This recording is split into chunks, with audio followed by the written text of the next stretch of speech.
Well, welcome back to my channel. Greetings from North Osaka in Japan. As you can see, I'm not in my usual cave of cool books, but I'm out in the fresh air. It's the tail end of the cherry blossom season. Cherry blossoms are still in bloom.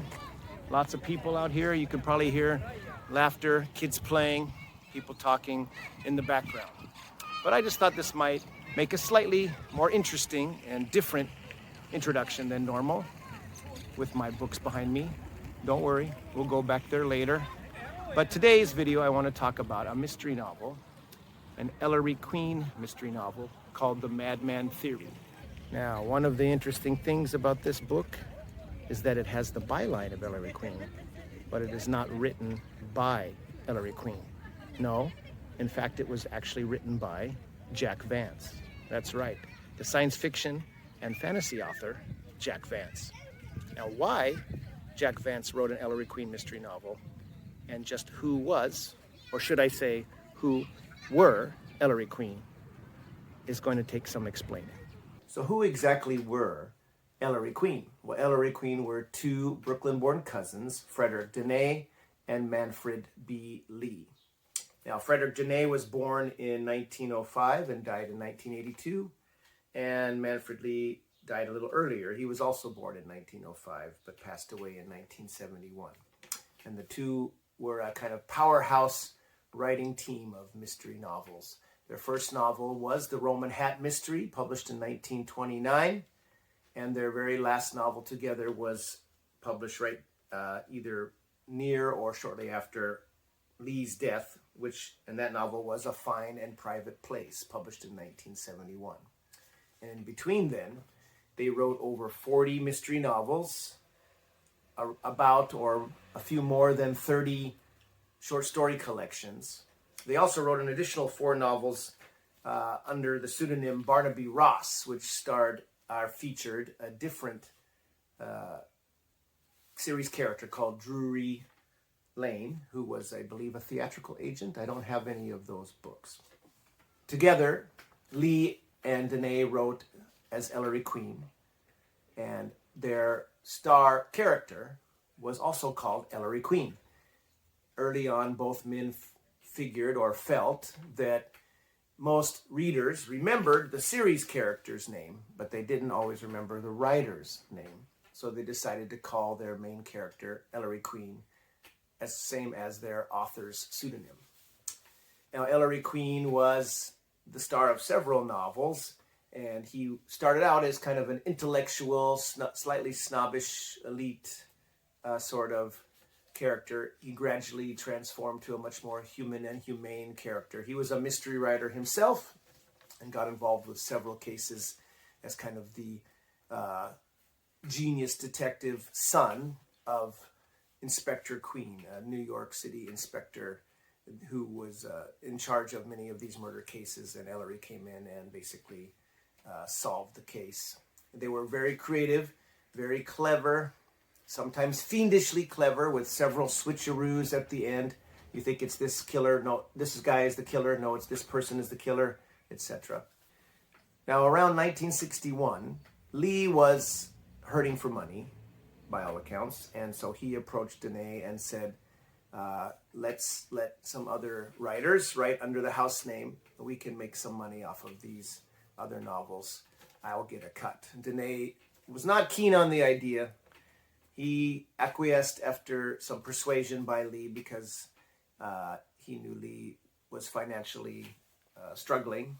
But Dene did not want to have anything to do with these books. He didn't ever read them. And he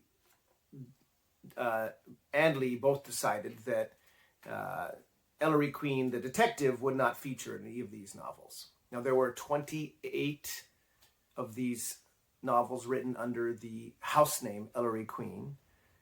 There were basically 19 non-series novels, including the 3 by Vance, the last of which was The Madman Theory, that I'm going to talk about in a moment.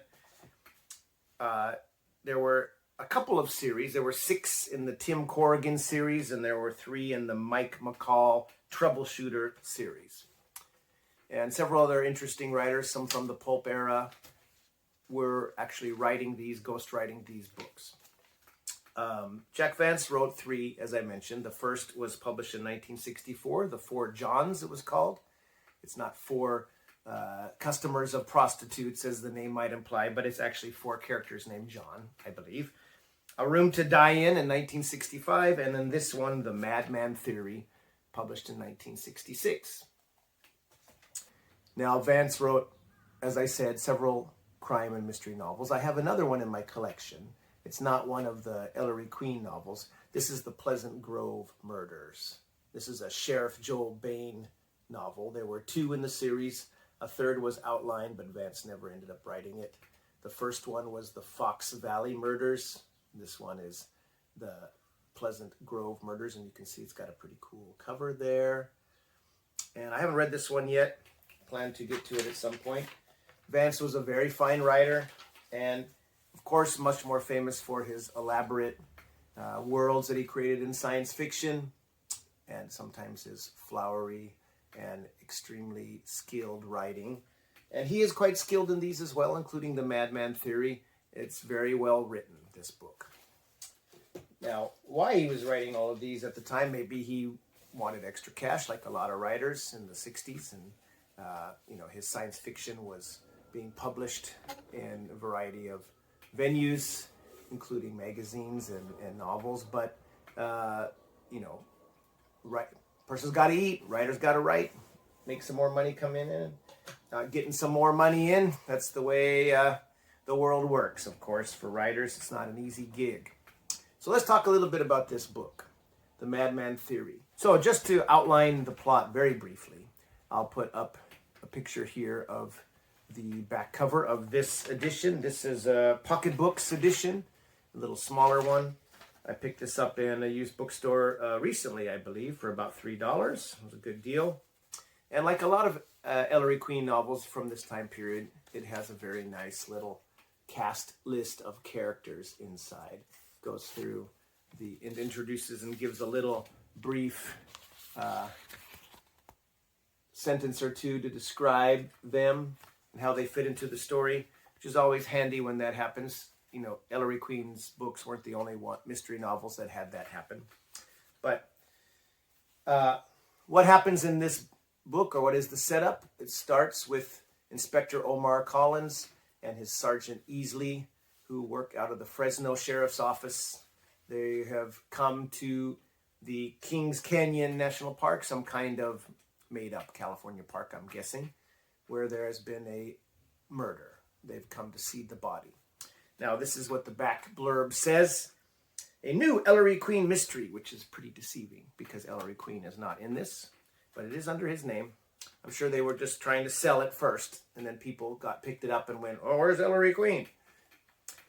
So at first it seemed as though only the Madman Theory could explain the brutal shotgun slaying which lay in wait for the friendly group of backpacking hikers. But Inspector Omar Collins, lean, gloomy-eyed, black-haired, was a painstaking man. The more he pursued it, the less he believed in the Madman Theory. Now, who is the first murder victim? Like a lot of good mysteries, there's more than one. This is a wealthy pharmaceutical magnate called Earl Gettleman. And Earl Gettleman's a very forceful, domineering man, and he cajoles a bunch of co-workers and I should say subordinates for the most part to go on a 5-day hiking trip into the mountains on the Copper Creek Trail. So the book opens with Inspector Collins arriving from the Fresno airport and being helicoptered in to the park with his sergeant and a coroner to first briefly talk to the other members of the hiking party, the survivors, and then go to the location where the body was left after the murder happened. And what was the murder? Well, Mr. Gettleman was hiking and they stayed a couple nights with his fellow hikers, and then they were walking single file down a trail out into a clearing, and someone blew Mr. Gettleman's face off with a shotgun. Pretty nasty. Everyone was shocked. basically wrapped up his body, left it where it was, and hiked back out and informed the police, the authorities. Now, those who traveled along, who were hiking along with Earl Genneman, were a former colleague and now basically the closest thing he has to a friend. Another pretty intelligent and forceful man. There's also his rather shiftless brother-in-law, the star salesman of one of Earl's, the dead man's company salesman, who was previously engaged to Genneman's stepdaughter, but has since broken it off. There's also the manager of one of Genneman's subsidiary companies. And besides those four men who were hiking along with the victim, there's also the victim's wife, younger and attractive wife, but who seems to have no reason to want her husband dead. She had everything she wanted before he was killed. There's the aforementioned stepdaughter, who seemed to worship and dote on her stepfather. There is his sullen teenage son, and they're pretty estranged. That's another possible suspect. But who had a motive? What was the motive? How was the murder carried out? Inspector Collins has his work cut out for him. And soon there's a second body, kind of low-level, low-rent rockabilly session musician whose record shows that he arrived into the park and checked in to the parking area at the park the day before the murder. And his car is found abandoned somewhere else, and his dead body is found in a freight train heading south, and his hands cut off, his face bashed in, his teeth missing, obviously trying to hide his identity. But inside his shoe, there happened to be a $100 bill and a check for $32 in his name. And his name is Steve Ricks. And now Collins has to find out, do any of the other suspects, the other people who were both hiking with the first murder victim, Genneman, or who were members of his family, know, or did they know this Steve Ricks person? And what was the connection? One of the problems in this case for Inspector Collins is he does suspect that it's not a madman, it's not a random stranger or crazy person or someone, old enemy of the dead man, Genneman, but someone who was either hiking with him or someone working for that person who was hiking with them, or one of the family members. Now, the problem with those that were hiking along with the murder victim is how would they have carried out the death? They were in single file on the trail behind Genneman when Genneman went out into the clearing and got shot by the shotgun. So how could one of those have carried the crime off? Did someone else do it on their bidding? If so, was that person Steve Ricks, and that's why he was killed? Who did the killing, and what was the motive? Because on the surface, there doesn't appear to be any clear motive for Genneman's death. And before the case is over, there will be a third death. And in a nice case of symmetry, the mystery is solved or resolves back in Kings Canyon as Inspector Collins, on a wild mental gambit, goes back up into the mountains, back to the scene of the crime, discovers some pretty interesting evidence, and sets a trap for the killer. It adds a nice symmetry beginning. I like how the mystery begins in the park and more or less ends in the park, or at least up to the catching of the killer. Quite a vicious sort, as it turns out. And indeed, as Collins says in the final line, every killer is something of a madman. Overall, this was a very satisfying mystery. Omar Collins, the inspector, the main character here, is likable, sly, able to make some leaps to solve this impossible crime. It's unfortunate in a way that he never came back in another case.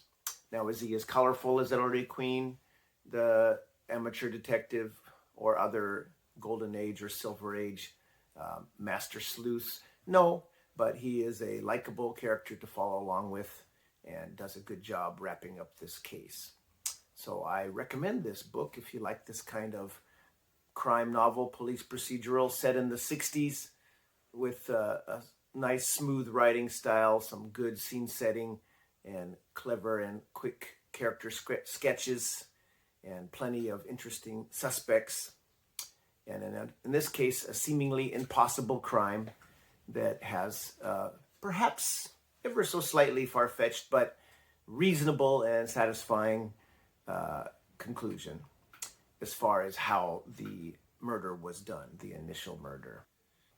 So if you like a good, solid police procedural, or just curious about what a crime novel written by Jack Vance is like, I recommend this book. So I'll see you again soon. I hope to come back in a little bit in my next video to talk about my collection of Ellery Queen novels. And I have most of them in paperback and in various kinds of editions. And I also have with me here in Japan one nice omnibus kind of hardback edition. So until then, take care, enjoy what you're reading, and I'll talk to you next time.